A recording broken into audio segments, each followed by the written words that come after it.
तो महत्वाचा आहे का? सरकार महत्वाचं नाही, राजकारण महत्वाचं आहे का तुम्हाला? माहिती करून घ्या कुटुंबियाला तरी किमान. आम्हाला कुठल्याच गोष्टी कळवल्या गेल्या नाहीत किंवा जे इन्व्हेस्टिगेशनला जे लोक आणले जातात सीआयडी ऑफिसला, ते लोक बाहेर येऊन आम्हाला धमकावण्याचा प्रयत्न करतात, आम्हाला आरोपींचे फोटो दाखवतात, त्याच्यावर तुम्ही कुठलीच इन्क्वायरी आतापर्यंत केली नाही. मग याचा अर्थ असा आहे की आम्हाला तुम्ही बाहेर या आणि आम्हाला मारा, त्याच्यापेक्षा आम्हीच मरतो. म्हणजे भीतीच्या सावटाखाली आहात तुम्ही सध्या? धनुभाऊ, भीतीच्या सावटाखाली आहात का तुम्ही सध्या? थांबा. धनुभाऊ, भीतीच्या सावटाखाली आहात तुम्ही सध्या, तुम्ही आणि तुमचं कुटुंब? कुटुंब पण आहे, मी पण आहे आणि गाव पण आहे. बर, आतापर्यंत तुम्ही ज्या ज्या वेळेला तपास यंत्रणांना भेटलात, पोलीस असेल, SIT असेल, CID असेल, तुम्हाला त्यांचा प्रतिसाद कसा मिळाला?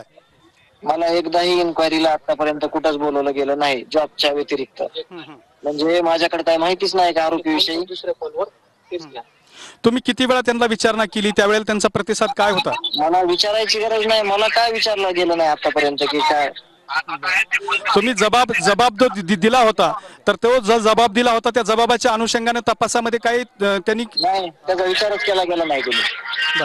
जबाबामध्ये तुम्ही काय काय सांगितलं होतं धनुभाऊ? मी जे दिलंय त्यांना सीआयडीला माहिती ना, त्याच्यावर त्यांनी काहीच आम्हाला रिप्लाय दिला नाही कुठला. अच्छा, बरं, आता भूमिका काय, आता कधी आंदोलन वापस घेताय? कारण सगळे लोक तुमची वाट पाहताय, तुम्ही हे आक्रमक आंदोलन मागे घेण्याची.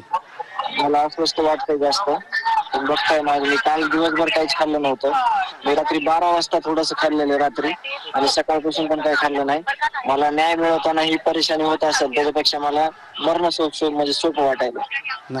तुम्ही असं अस्वस्थ होऊ नका. आम्ही TV9च्या वतीनं तुम्हाला विनंती करतो की तुम्ही हा विचार करू नका. आम्ही TV9 असेल किंवा संपूर्ण महाराष्ट्र तुमच्या आज पाठीशी आहे. मात्र तुम्ही हे आंदोलन कधी मागे घेताय त्याबद्दल काय सांगाल? धनुभाऊ, आंदोलन कधी मागे घेताय? मला नाही सांगता येत. तर धनंजय देशमुख हे सांगतायत की मला नाही सांगता यायचं की मी आंदोलन कधी मागे घेऊ शकतोय.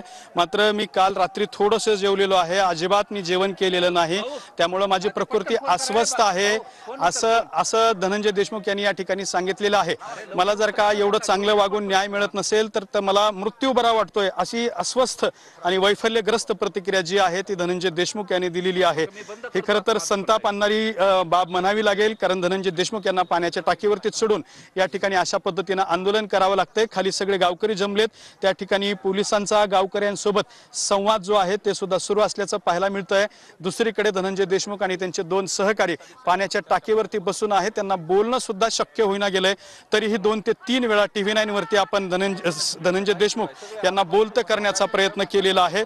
त्यांनी आपल्याला प्रतिक्रिया सुद्धा दिलेली आहे, ती प्रतिक्रिया सुद्धा अस्वस्थ करणारी असल्याचं सुद्धा आपल्याला या ठिकाणी पाहायला मिळतंय. त्यामुळे हे आंदोलन धनंजय देशमुख कधी थांबवतील हे सांगता येत नाही. मात्र त्यांच्या ज्या मागण्या आहेत त्या मागण्या प्रशासन पूर्ण करेल का हे सुद्धा पाहणं महत्त्वाचं ठरणार आहे. दत्ता, खाली SP आलेले दिसत आहेत कावत, ते नेमकं कोणाशी बोलतात?